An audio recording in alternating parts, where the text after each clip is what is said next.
Hello and welcome to Let's Talk Holiday, turning October learnings into Q4 wins. We so appreciate all of you spending time with us today. My name is Lauren Cooley. I'm the Senior Vice President of Retail and Brand Solutions for RetailMeNot. I'm joined today with two RetailMeNot faces that many of you know well, Scott Sundheim, SVP of Marketing for RetailMeNot, who today will be voicing consumer shopping trends and behaviors, and Wes Ochoa, VP of Content Operations for RetailMeNot, who will be voicing promotional, category, and platform trends. And of course, the three of us are thrilled to be here with our special guest, Brendan Witcher, VP Principal Analyst from Forrester Research, voicing industry and macro retail trends. I'll be moderating the discussion today, voicing the questions that we've been hearing most from brands, networks, and agencies through this complicated season. Ultimately, the goal of our time today is to provide insight and recommendations to help you all maximize opportunity through the rest of the year. During the discussion, we'll cover a very quick but deep dive into October, answering questions. Did brands and consumers show up, and what was purchased, which will help us understand what's yet to come? What strategies are winning brands using to capture demand? And how to win the rest of the season, including recommendations for Cash Back Day, Black Friday, Cyber Monday, and last minute shopping. Everyone, please feel free to use the chat function to ask any questions you may have today during the session. And any questions we don't get to during the discussion, we'll certainly follow up with you after today. So let's start with a quick look back. Heading into October, it seemed that this month could be a make or break month for brands hoping to drive early demand.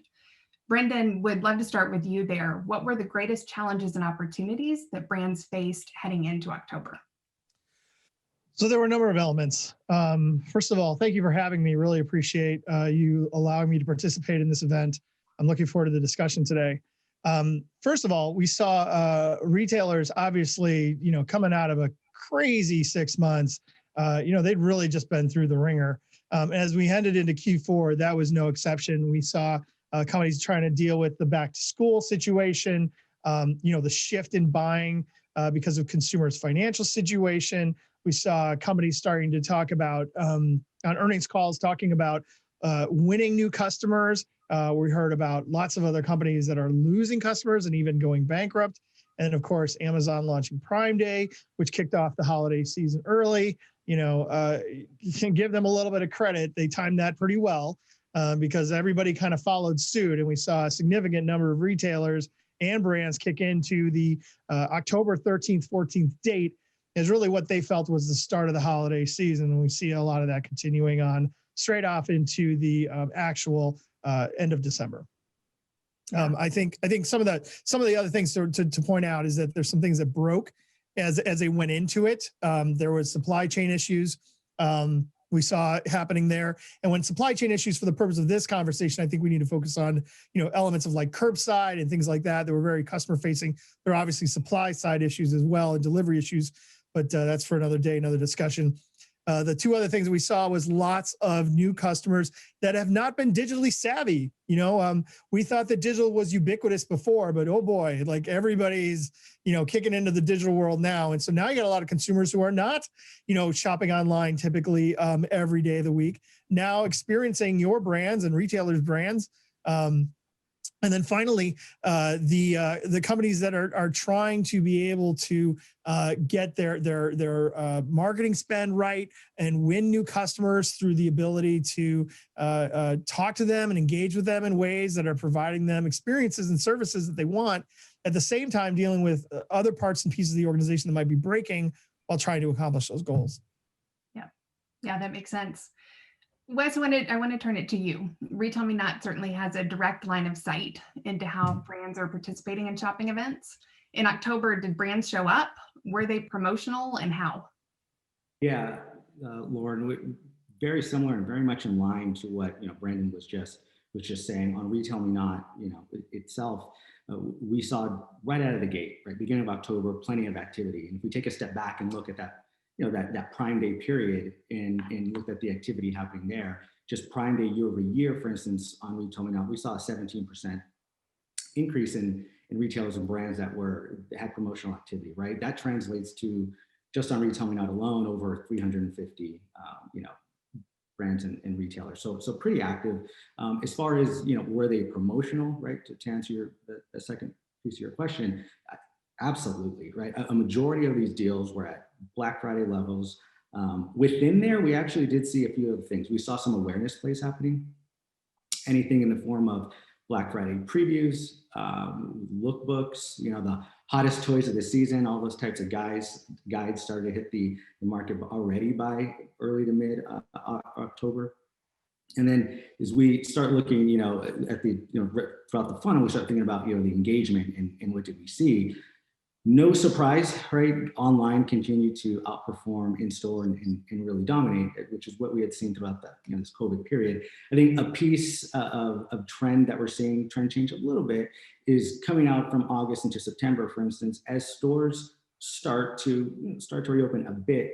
We started seeing some omni offers and content hit the marketplace, flow onto RetailMeNot, and in October specifically, the engagement really started to jump. So we're seeing about 3x the engagement on omni content versus not. So while that tells us, while we don't see the volume, right, year over year, we typically see, if available and when available, it looks like there's definitely going to be some interest this season by consumers. And I think lastly in October, what we're seeing is the surprise wasn't that buy online, pick up in store and curbside, we'd see it. I think it's at the level, and again, the interest this early in the season, right? It's typically something we see in late season. So those are things, early October that we've seen. Interesting. We will absolutely come back on the buy online, pick up in store conversation. So more on that. Scott, did shoppers turn out? What were they buying? And most important, is their holiday shopping yet to be done? Yeah, thanks, Lauren. And hi, everyone. First off, I do want to call out the obvious. There's a lot of stress and uncertainty for people right now, for all of us and for people in general. So I think that said, and to your question, Lauren, yes, shoppers did turn out in October, especially online, which is great news. One sign of shoppers turning out is reports that Prime Day was the biggest ever for Amazon from outlets like CNN.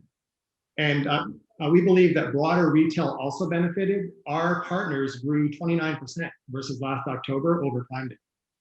And we saw growth in demand for many of the keywords we track in retail. In terms of who was shopping, we saw it coming from a broad range of demographics, older, younger, and income levels as well, which is great to see. In terms of categories, we saw a lot of people still shopping for themselves, accessories, shoes, health and wellness, and for pandemic-related categories, office supplies, indoor cycling, coolers, and delivery services. Plus, there was continued interest in tips during the pandemic, like how to celebrate Halloween and birthday. And we saw browsing for things like hot holiday toys and advent calendars for adults. So our overall takeaway is that people did turn out in October. However, many are still deferring their holiday gift buying till later in the season. Yeah. Well, it's great to hear that even with the surge in promotional activity and shopping, there's still so much shopping yet to occur. So with that, let's dig a little bit deeper into what we learned in October that can help inform the rest of the season. Brendan, would love to start with you here. What headlines from your perspective? There's so many headlines actually. When we look at the data and we understand what's going on and the way consumers behave, we find that really there is no one thing or one way that consumers decided to shop. Heading into October, or really coming out of September, we saw a lot of stores opening, for example. But what we found is that even when stores were open, some consumers said, I still want to be able to just not go into the store. I want to be able to have curbside, even though your doors are open. In fact, 39% of consumers said, I plan to return to stores and resume my my shopping behavior in stores as soon as stores are open. But 32% said, I disagree with that statement, right? So it's really a split, 1 and 3.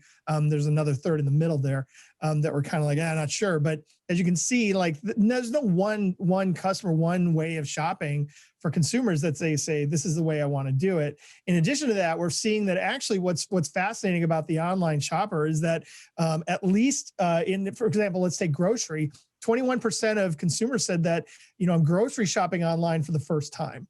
Right? That just gives you a sense for how digitally savvy consumers are being formed right now that have never shopped before. And so with the movement towards being able to provide the right experiences for consumers at the right time and in the right way. These are the challenges that companies face.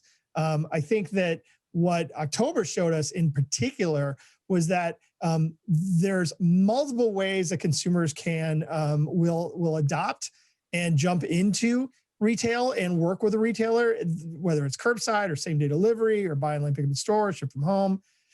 There's lots of different ways, but the customer's kind of becoming omni-channel right before our eyes. And while I think there's a lot of companies that are out there, and I caution the people that are watching this to note that when someone places an online order, it often is accounted for as a store order. When you do buy online, pick up in store, many companies will call that an e-commerce order, but in fact, it's a store order in many ways. And so those numbers can be a little confusing, and I would just keep an eye out for that. But I think that these are things we learned about both consumers and their needs, is that there's not one thing, and that companies really need to be able to do all things efficiently, or otherwise they're going to end up losing customers. Yeah, that makes so much sense. And the adaptability of consumers really has been amazing to watch through much of this year. Scott, how about from your perspective? What did we learn in October that can help inform the rest of the season? I'd say a couple of things. First, we learned that value continues to be so critical given the uncertainty right now. Our research suggests that 4 out of 5 shoppers will take an action to save money on their holiday shopping this year. That's 80%. It's a lot. And we saw this play out with the growth in Prime Day. We can tell consumers are looking for deals, lower price points, and just overall affordability. And we should expect this to continue throughout the season. We also learned consumers are looking for inspiration, given there's less in-store browsing right now. So brands that curated gift idea recommendations and made it easy for shoppers to convert were able to inspire and capture early sales. We got great engagement from the curated gift guides that we created at RetailMeNot, and a couple of brands we saw this doing really well at this were both Lowe's and Amazon. Yeah, love that. Wes, similar question for you. Brands are showing up, consumers are showing up, communicating value and creating inspiration are critical. What else do you think we've learned from the first few weeks of the holiday shopping season that can inform later holiday strategies?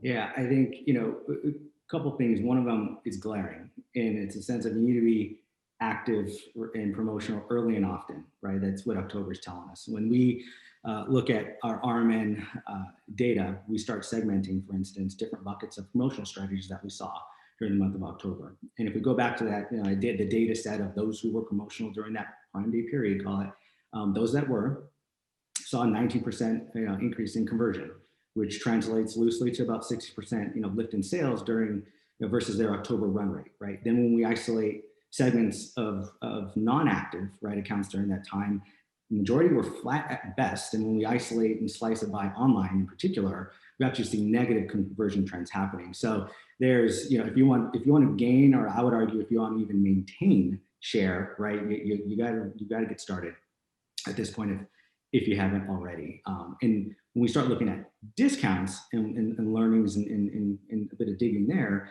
the good news is we start with the strong discounts for the most part that we've seen in the first half of October carried through to the back half so far.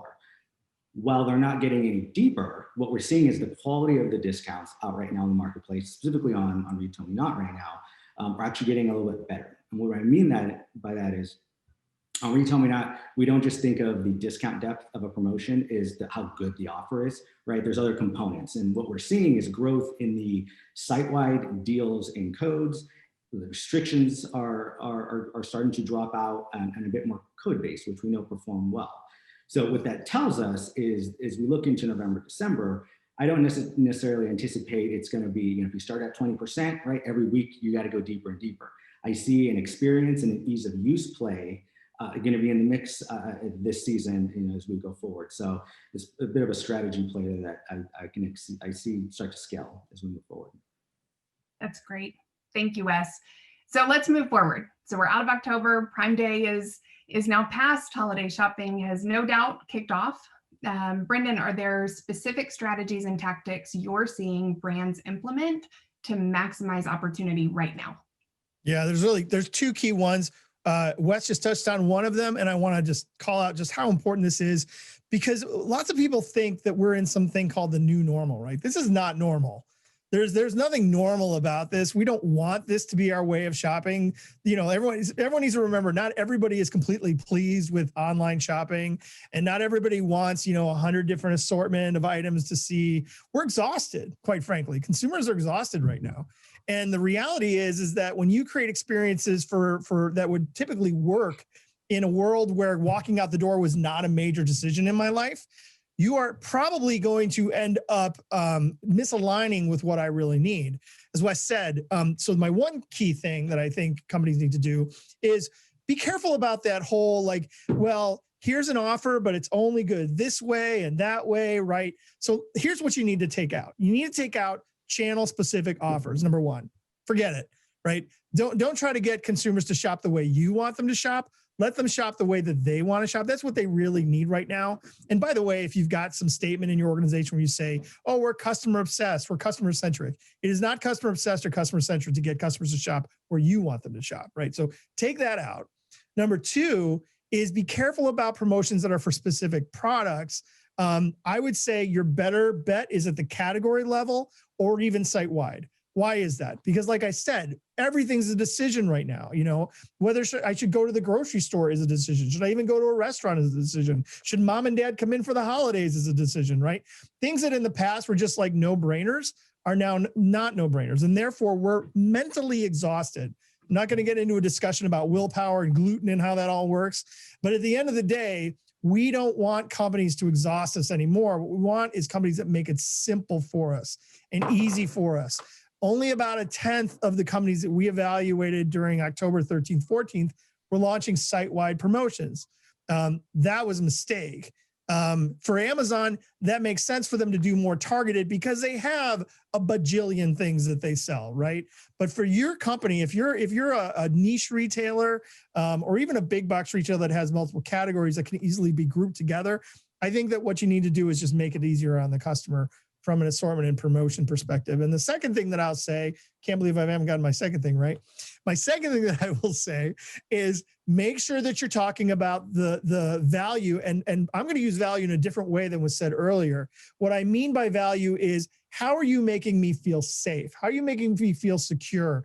I see lots of companies going out with, 30% off, full stop. You shouldn't do that right now, because while I am concerned about price and I do want to save money because of all the things that are going on, the financial crisis and all those kinds of things, I also want to make sure that you are providing me a safe way to shop. I want comfort, right? I'm in this alone. I feel like no one's on my side. Every day I get new news and things are going on. I need companies to make me understand that I'm safe. An example of this, one of the surveys that we looked at early in the pandemic was that the place where consumers felt safest to shop was the grocery store, and where people felt the least safe to shop or that they weren't willing to go into a physical location to do was to eat at a restaurant. Ironically, grocery stores are probably one of the worst places that you can go and shop because of the small aisles, because of everybody's touching and picking up things and putting them back. They tend to have lower ceilings, right? Grocery shopping is not a good space to be shopping in, right? And you're sharing carts. There's so many parts and pieces of that's a mess, right? Whereas restaurant dining, you're kind of sitting alone, you're all by yourself, not 300 people haven't sat in that same seat that day, right? And so why is that? Because the grocery industry did an outstanding job this past 6 months of talking about safety and what they were doing to keep, offering certain hours for elderly people, saying we're going to do a line, only a certain number of people are allowed in the store. They were really quick on that. And so consumers felt safer, and so I would take that as a learning in your own industries and say, we need to not only say what's on sale and what our promotions and offers are, but we need to also say how curbside is safe, touchless commerce is safe, how we can even deliver to your home for same day delivery, all the ways that you can create value in that way during this time. Yeah, that makes so much sense, Brendan. And being that content is such an important piece of that, Wes, I'd like to turn it to you. What are some successful strategies you're seeing in market that are working particularly well right now? Yeah, I think, again, much related here. We're seeing a few things. One, it seems to be working is having evergreen right, earlier, I've used the terms, active and promotionals because, there's some sort of activity and you can do it through an evergreen offer, which this isn't a, keep your best deals out all market long. I don't think that's what I'm saying or any of us are saying. It's, you need to be active. And we're seeing, earlier than ever, some evergreen, longer duration type offers out there. And that's key for a couple of reasons, right? Obviously, we've touched on the flexibility in wherever they're at in their shopping journey and purchase decision, just have something out there to catch the consumer. But in a longer season like this, if you can grab the consumer and get them as a customer early, give them a good experience, decent price point out of the gate, think about the multiple transactions you're going to be able to bring them along that journey throughout this long season. So evergreen we're seeing feels like a really smart strategy and seems to be gaining traction. The other component, which I won't belabor because I think Brendan just did a really nice job on it, was taking these channel specific offers. And like I mentioned before, we're starting to see within October some pretty nice engagement on there. So those that can create and merge those two, online and in-store and turn omni, I think it's going to be a best practice at this point. It's not a nice to have at this point, right? It's probably here to go forward. Certainly this holiday season, it's critical if you can. And we're seeing within there a pull forward, right? So when we think of promotions, there's certain seasonal and holiday milestones, and we're seeing a pull forward of the discount rhythm that we typically see. Example there would be, first one just is wrapping up Halloween. Typically see a certain discount level, for instance, and that map to a last second, in-store rush.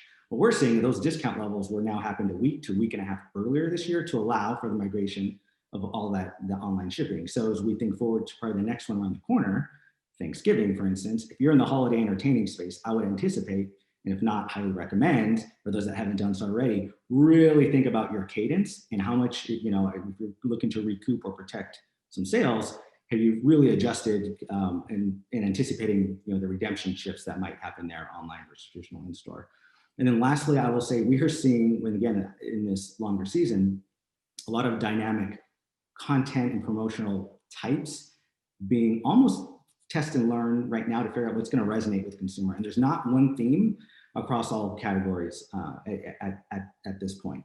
Well, again, there's some pros here. You kind of have to, within the promotion of the longer season, the pro is we do have some time to test and learn. Hopefully most of that's done in October, but that's where Armin can help, right? We're not here to just throw out all these challenges, but that's also what we're really good at, right? Our teams and account teams and the insights behind them, we're pretty good at segmenting categories and competitor sets. We can help you isolate what's happening there and influence some plans. So, those who are testing a lot, pulling forward, switching to omni, and kind of a layer of evergreen it seems to be working right now. That makes sense, Wes. I want to dig in a little bit more there. What about brands that underperformed in October? Wes, is there anything very specific that they should be doing to make up lost ground? Yeah, I mean, if there are brands out there that feel like they got out of the gate soft, I mean, there's an obvious conversion mindset here. Now, nice thing is you can have a conversion mindset, and we're not talking bottom of funnel. I think you can use these things throughout the shopper journey. But there's some probably core best practices that at the foundation, and there are going to be things like where you can convert to code-based promotions, where you can convert from a sale or a portion of that discount, convert it to a code. It's proven time and time again to convert. Exclusives and site-wides, as we mentioned, are going to be the best of the best there, and help you recoup some ground.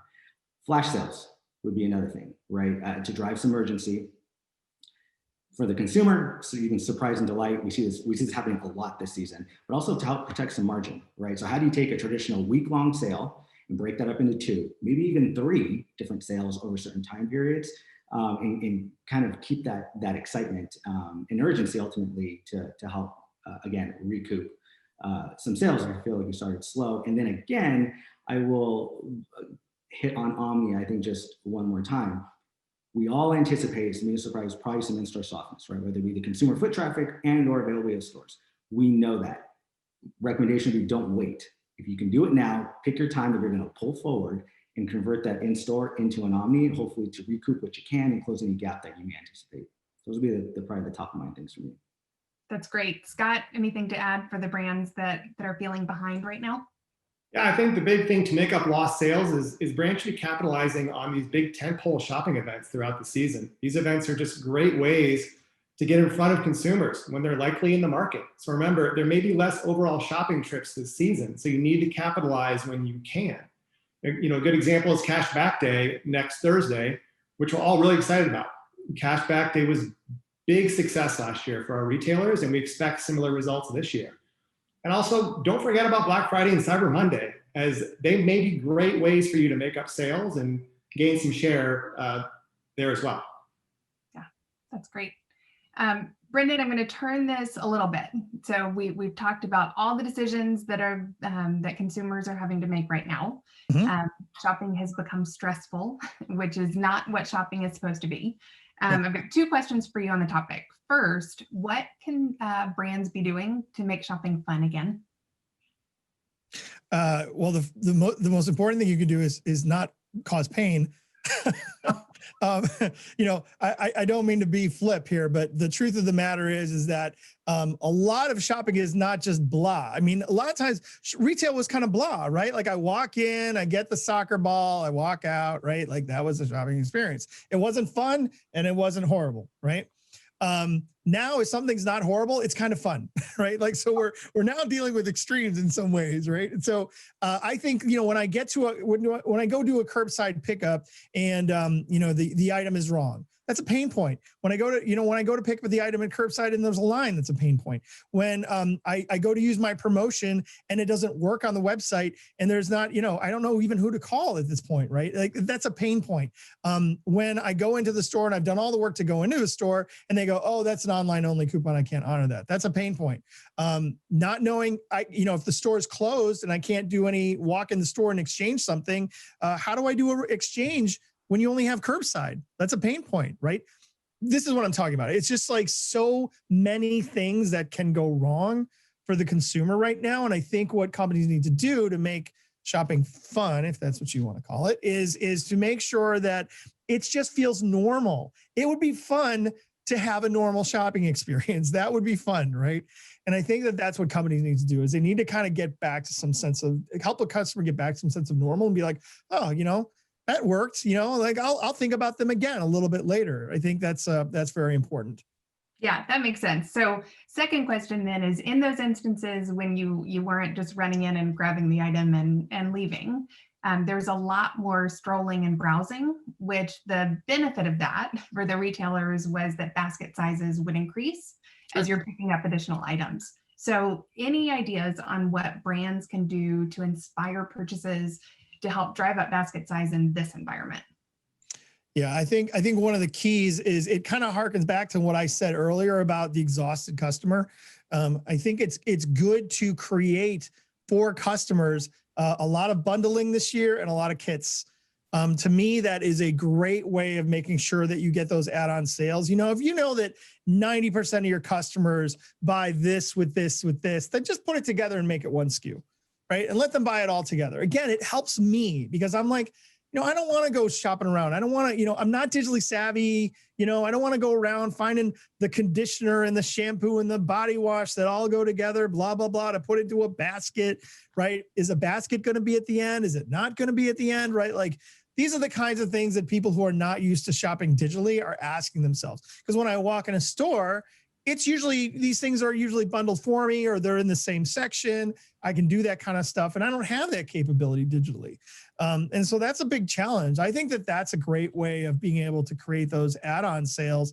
The other thing that I would say that is really important is don't make a recommendation to me when I'm at pickup and you're saying, hey, would you like to get this too? No, I don't want this too now. It's too late, right? Like before the pandemic, I saw retailers doing this a lot. It was always a mistake. When I'm in line to check out, don't make a recommendation to me then. I'm mentally gone. I'm out of the store already, right? That's not the right time. The right time is to get me in the aisle or before I even come in, right? So if you're going to do buy online, pick up in store, or curbside, which please tell me that you are, all of you, because you're really going to need it. If you're going to do that, make sure you recommend a product in the notification, right? Even before, but if you're going to use a some sort of service communication, make sure you recommend that product in the service notification and allow me to buy it. Yes, I want this item. Please add it to my order. Those sorts of capabilities are what we're looking for too. And especially if, by the way, if it enables you to get a promotion because of it, right? So let's say that I only met a minimum of $35, right? You recommend a product that puts me over a $50 threshold, right? If that allows me to get a promotion 50, 10 off 50 or whatever it is, make sure that that kicks in, because nothing's going to aggravate me more than I do all this. I go home and I go back to your website to check on something else, and I see that promotion there and I didn't get it, right?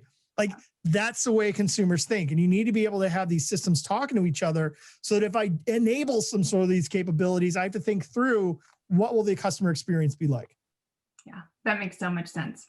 So Scott, turning to you, in order to make holiday shopping more enjoyable, so important that we help shoppers get the right gifts at the right price at the right time. How can RetailMeNot help our partners do that successfully? Yeah, I'd say first of all, targeting. Targeting is so important to reach the right shoppers, whether that be re-engagement, prospecting, or gaining share. We can help with that. We have custom solutions across email, push, in-feed to help you find those shoppers that are still in the market for gifts. Popular targeting that we're seeing right now from our partners include people who visited their store page, clicked on an offer, or entered one of their physical stores. And then I think during these key tentpole events that I talked about, I'd recommend casting a wider net to ensure you reach the broader deal seekers that are in different situations in terms of financial. We can help there as well. We have exposure on our event pages and with our ad placements across our site. Finally, I would say in order to be successful to reach the right shoppers, gift inspiration is critical. Gift ideas, gift inspiration, key, given there's less in-store browsing. So we're solving for this by providing editorial all season long with shopping advice, product recos, gift guides to help recreate that browsing experience. And we're seeing success already. A couple articles we just launched are off to a great start. One is on artificial Christmas trees, and one is on matching holiday family pajamas. We would love to partner with the brands here to build some branded content to help drive inspiration for your brand. Love that. All right, Brendan, coming back to you. Talk to us about Black Friday and Cyber Monday. Are they still a thing? And what will they look like this year?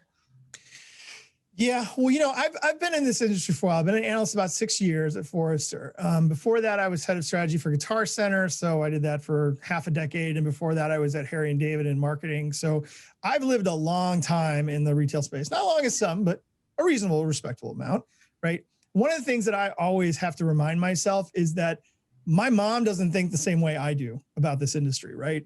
And we have to remember that the average consumer doesn't know really what's going on. I mean, yeah, Prime Day happened for sure, and that was all over the news. But to us, while we see in this industry that the holiday season has been stretched out, consumers don't think that way. They're busy with their lives. They're taking their kids to soccer. They're worried about their job, right? They're focused on their life, right? And so they will still do the things they did in years past, no matter what the retail industry wants them to do.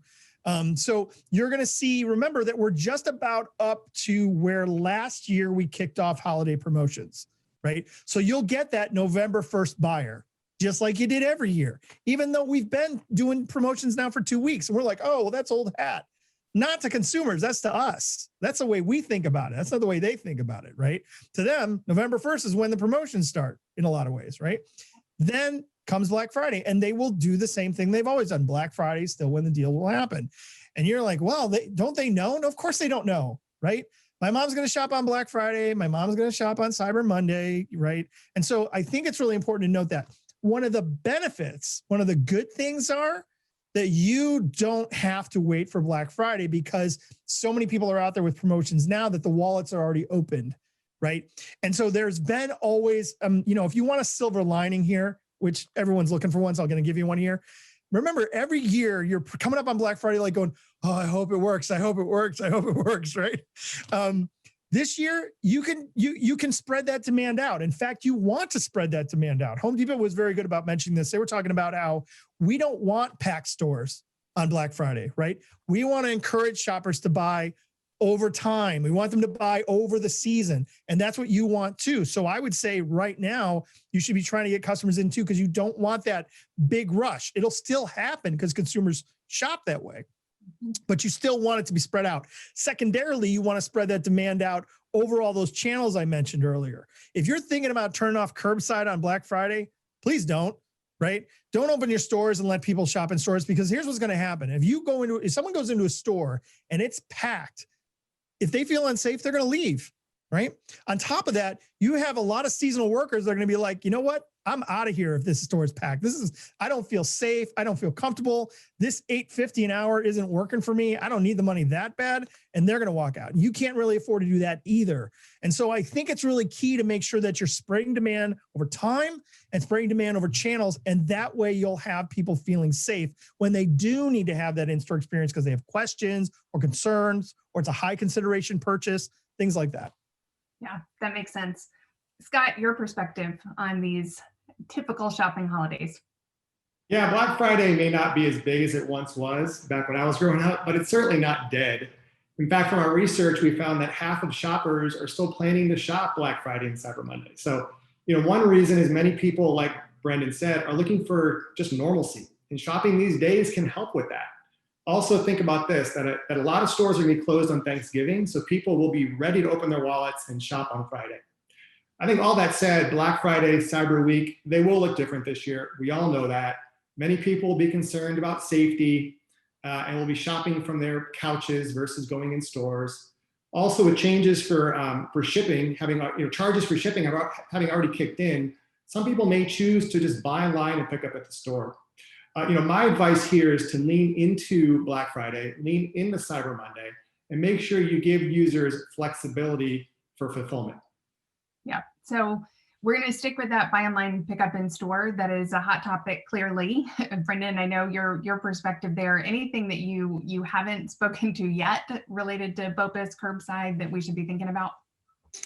Yeah, first and foremost, I think it's important to note that you really can't skimp on labor for doing this and still be successful. Store operations cannot be. I know coming out of the recession, 2008, 2010, it's been very trendy to do minimal staffing, minimal everything, right? And I know you ramp up typically at holiday. And the unfortunate part is that our models have all broken, right? We can't use last year as a go-by. That's where we usually start in retail. We use last year as a go-by, and then we kind of tweak from there. That's not going to work this year, right? And so you need to kind of actually staff for huge volumes of buy online, pick up in store, huge volumes of curbside. Because while it would seem like consumers are doing more buy online, ship to home, the reality is that we're finding that many of them are doing curbside because they want to make sure that the item's right, because they don't have confidence in the return process, right? Or they want to touch and feel the product still, or they want to get it today, right? Because they want the time to be able to return it in enough time to get another item, right? And so we do see people leveraging that. So I would say don't skimp on the labor and make sure you have operations buttoned up, because that's going to be really, really important for being able to serve customers through those two channels. I think the other thing that we're going to see, and I think this is just so important because we've talked about the extension of Black Friday and Cyber Monday into the beginning part of the quarter. I think what we're also going to see is an extension of people buying past that term, right? One of the benefits of being an analyst in a pandemic is that no one has any models, so I could be wrong or right, and no one's going to know, right? The reality is, though, that today's consumers are still at this point not even sure if mom and dad are coming over, or if Aunt Judy and Uncle Mike are coming over, or the cousins are coming, right? So why is that a big important question? Do I buy and bring it to my house, or do I buy online and ship to home? If I don't know that yet, I can't buy yet.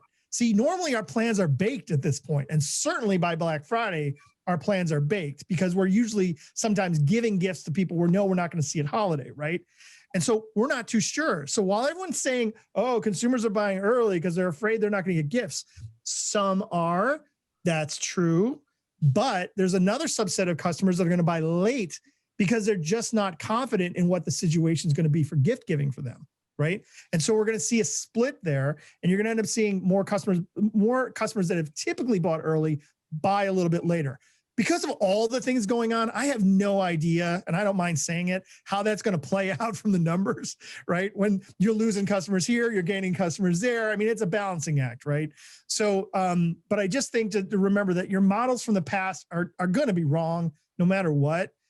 Just make sure that you're offering these services throughout the season, even late into the season, as consumers' lives kind of play out and they kind of figure out what's going to happen. Yeah, that makes so much sense. So Wes, from a content perspective related to BOPUS and curbside, anything important to point out from your perspective? I think as it relates to content, I mean, again, it's the way we're viewing it even on RetailMeNot is even heightened, right? Is I alluded to before, but we saw this, the trend for curbside and BOPUS isn't new for all. We've seen it the past couple of years. Due to COVID, we've seen this trend. Our team's been monitoring this, with about a 15% growth. October, we saw a 45% jump, right? This ramp in the amount of retailers promoting this just on RetailMeNot alone. So what that tells me is we're going to start seeing not only the service, but we've also seen this trend of promotions being used tied to fulfillment, right? So I think gone are the days where it was just the online fulfillment being shipping and free shipping and lowering thresholds being leveraged. Don't forget to use curbside or buy and pick up in store is an in-store fulfillment option as a promotion, right? So to bring that to life a little bit, when I start thinking about something applicable, I start thinking about like our cashback offering, which we know due to the nature of its percent back, incentivizes the user to build the basket. Then I start thinking about the consumer mindset right now, and I go, okay, that consumer to leave their house wants to maximize the value of that trip and that purchase. So start looking for synergies like that to go, how do I match my promotion for a service I'm already going to be promoting out in the market anyways, and tie those together. So when I think of content promotions, that's just one of a few different examples that we need to keep top of mind and insert in your strategy as soon as you can. Love that. All right, we're almost out of time, so we're going to do a speed round on the last question. How can retailers ensure success through the rest of the holiday season? Top one tip. I'll take the first one there. I'm going to double down. I'll do this quick. I'm going to double down on timing, promotional timing. I would hope everyone's done a first pass already. Just know we know it's a longer season. Keep that mindset. Keep it going literally through the end of the season. Set up your rhythm for how you check in. Yes, internally with your own teams, but also with RetailMeNot. We're going to be watching these competitive changes and all the things we talked about today. So figure out so that we have time for us to give you feedback on what you want to put in play. What does that rhythm look like? What are the checkpoints going to be? But you don't want to miss on timing. Scott. So for me, I think we owe it to shoppers to make the holidays safe and enjoyable and just help them make informed decisions. It's so important. So my recommendation is to put yourself in the shoes of your users. Really get a good understanding of their pain points, like Brendan talked about, and their needs, so you can help solve for them. Then create the experiences, tell the stories, educate, and inspire to do just that. That's my tip. Great. Brendan? Yeah, so I like to say what broke before is going to break more in Q4. Okay, so here's the thing: everyone knows the obvious of what broke, right? What is the underlying thing that people have a hard time identifying that broke is communication. Okay, communication, because we're just not used to this way of operating, this way of shopping, right? And or this way of serving customers that are shopping in different ways, right?